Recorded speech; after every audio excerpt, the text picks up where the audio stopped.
View in browser then ytimes.com, then ytimes.com, then ytimes.com, then ytimes.com. April 23rd, 2022. Author Headshot by Melissa Kirsch. Good morning.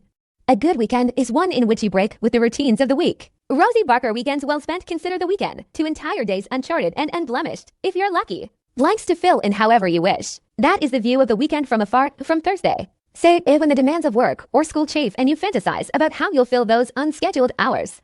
On Saturday mornings, I'm raw ambition. The bounty of 48 hours seems almost too much. What errand won't be run? What household chore won't be conquered? Let's stack social engagements one on top of the other. Brunch to soccer game to your cousin's bar mitzvah. Let's sleep when we're dead. Or let's sleep now. Squeeze in a cat nap. Perhaps a leisurely lie down with a book. Surely there's enough time. Sometimes I'll devise a list of things I plan to do on a Saturday and then observe myself not doing any of them. Almost as if absurdly proving to some invisible taskmaster that no one, not even me, will decide what I'm going to do today. The best weekends I've found are not the ones where I try and often fail to squeeze in a lifetime's worth of fun and productivity, but the ones where I deliberately do something that would be impossible during the week. This might be going to a museum or out to breakfast. It might be sleeping in or going offline, taking a day trip, or just doing several loads of laundry. I try to plan my weekends with my Sunday and night self in mind. What will future me be glad to have done? What can I do to minimize the feeling that the tick tick tick of the minute's clock is counting down my final seconds of freedom? One of my favorite things to do on the weekend is cook something a little more elaborate, or at least different from what I usually make during the week. It's a double gift. You get the pleasure of the cooking accomplishment, then the delight of a special meal. So I'm thrilled that, starting this week, my colleague Melissa Clark will be dropping in each Saturday with a recipe of the week. A dish she selected for this week that I hope you will join me in trying. This week, it's roasted chicken provenal. Let me know how it goes. For more, Helen Rossner prepares her roast chicken with a hair dryer. Injecting birds with seasonings is one step that is not in your typical home a cooked chicken recipe. Read the convenient truth of rotisserie chicken. Subscribe to NYT Cooking. Weekends are for documentaries. A new film chronicles the rise of the rap group Cypress Hill. Action movies. A polished crime thriller is among our recommendations. Indoor bouldering. It's more doable than you think. The week in culture. The Netflix offices in Los Angeles. Hunter Kerhart for the New York Times. Could ads be coming too? Netflix executives at top streaming services are having a change of heart about commercials. Coachella featured Harry Styles, Billie Eilish, and The Weeknd. The mood was one of total joy. The Ringer rounded up the best rom-coms. Did your favorite make it? On stage at New York's Metropolitan Opera, present-day America. Archie Comics is bringing a queer character to Riverdale. The new rival, Eliza Hahn, will be a rival to Reggie for the affections of Harper Lodge. Barry returns to HBO after 3 years. Catch up with our guide. Debbie Harry, Kathleen Hanna, Justin Vivian Bond, and other singers remember Barbara Gustern, a vocal coach who was killed last month at 87. Text messages and audio recordings of fights. This is what happened in the Johnny Depp Amber Heard defamation trial. This week, Ezra Miller of the Fantastic Beasts franchise and the coming movie The Flash was arrested on an assault charge. The latest news bombs struck shopping and residential areas yesterday in Kharkiv, Ukraine. Tyler Hicks, the New York Times. Russian forces have taken more than 3 dozen small towns in their initial drive to seize eastern Ukraine. Follow our updates. The Ukraine invasion has accelerated efforts in neighboring Moldova to break free from Russian influence. Donald Trump acknowledged that he bore some responsibility for the Jan 6 attack in the days afterward. New audio of Representative Kevin McCarthy revealed. The world is falling short of the goal to vaccinate % of every country's population by June. Florida rejected dozens of math textbooks. The Times reviewed 21 of them to figure out why. Your support makes the morning possible. Help our journalists continue to bring you the facts.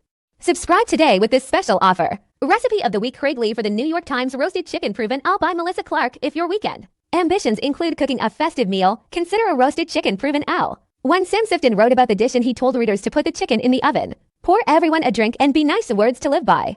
And that is exactly what I did. Recently, when friends came over for dinner, I cranked the oven to 425 degrees a tip from the recipe notes and filled our wine glasses as the chicken sizzled and browned, exuding schmaltz onto shallots and garlic roasting alongside. I served this with crispy potatoes, but wished I had a baguette to scoop up the caramelized chicken wagyu from the bottom of the pan.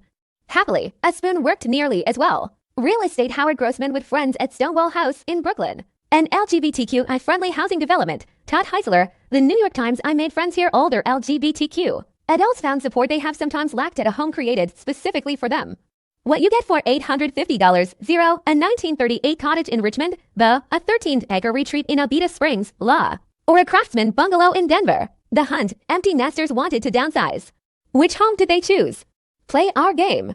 On the market, a new tool makes the hunt for an affordable home in your golden years easier. Living Central Park, Manhattan. Ruth Fremson of the New York Times. Clockwise from left, Cherokee Park, Louisville. Key, Central Park, Manhattan. The Arnold Arboretum, Boston. Ruth Fremson of the New York Times. A public parks vision. Frederick Law Olmsted, born years ago this month, is behind many of America's most enduring public spaces. Central Park in Manhattan, the Emerald Necklace in Boston, Belle Isle in Detroit, Mountain View Cemetery in Oakland, Calif. Olmsted saw access to vast green space as a democratic ideal. In his view, parks were imbued with an exquisite kind of healing power. The Times' Audra D.S. Birch writes, checking in, Nashville kept growing during the pandemic, adding retro bowling halls and a new African-American music museum. Travel budget, here's how to save while prices are soaring. Every detail matters, painting, giggling, and getting high in New York City. Game of the weekend, Houston Gamblers quarterback Clayton Thorson, but still the Associated Press. The USFL. A new old football league, part nostalgia play, part technological test rounds. The USFL had its grand reopening under new management last weekend. The league first appeared in the 1980s as an off-season alternative to the NFL. It launched the pro careers of Herschel Walker and Doug Flutie, and Donald Trump owned a team. In its new form, the USFL is a showcase for emerging football technology. Trackers can spot where a ball is down. Camera angles include first-person views from helmets and aerials from drones flying around the field. And next season, the league says that glowing first down line, standard on NFL broadcasts, may actually appear on USFL fields. Noon Eastern today on Fox and 3 p.m. tomorrow on NBC. Now time to play the Pengram from yesterday's Spelling Bee was volatility. Here is today's puzzle, or you can play online. Take the news quiz to see how well you followed this week's headlines. Here's today's Wordle. If you're in the mood to play more, find all our games here. Before you go, here's Cat Power's video for A Pair of Brown Eyes, directed by Jim Jarmusch.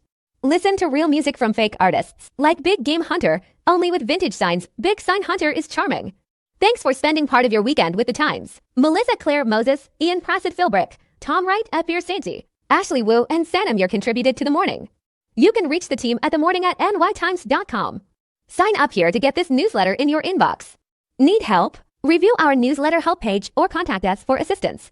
You received this email because you signed up for the morning newsletter from the New York Times, or as part of your New York Times account. To stop receiving these emails and subscribe or manage your email preferences, subscribe to the Times. Get the New York Times app. Connect with us on Facebook, Twitter, Instagram. Change your email privacy policy. Contact us. California notices the New York Times Company. 628th Avenue, New York, NY 10018.